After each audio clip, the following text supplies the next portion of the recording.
Valerie hier, euer Bastelwal.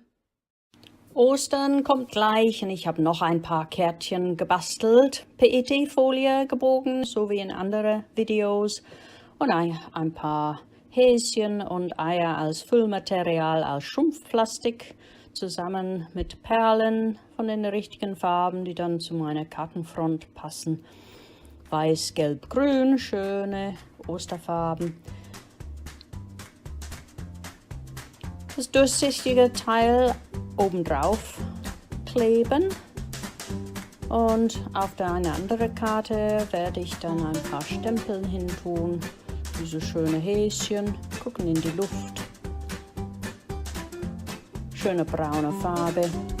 Meine Stempelmaschine ist nicht ganz so toll, es funktioniert nicht immer, aber weil alles festgeklebt ist, kann man immer wieder neu darauf stempeln, ohne den Platz zu verlieren.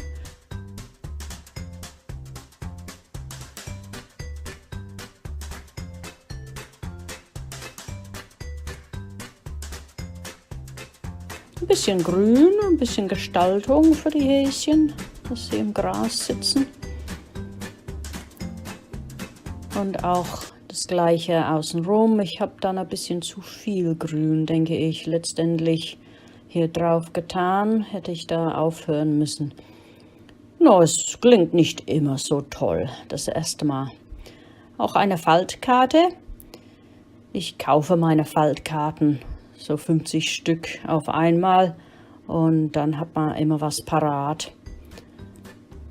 Und dann passen sie in einen Standardumschlag, das ist auch gut.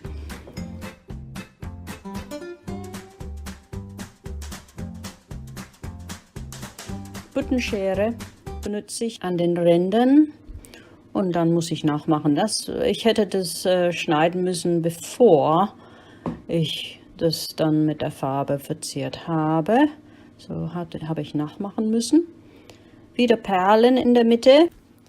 Die dunkelgrüne Perlen sind genau diese Farbe, wie ich auf der Cardfront getan habe. Sieht man nicht so gut im Video, aber das passt jetzt besser mit dem Grün. Hätte ich doch ein bisschen abschneiden müssen, da ragst hinüber. Jetzt werden die Schüttelteile auf der Faltkarte geklebt und obendrauf den Cardfront drauf geklebt. Jetzt passt alles zusammen.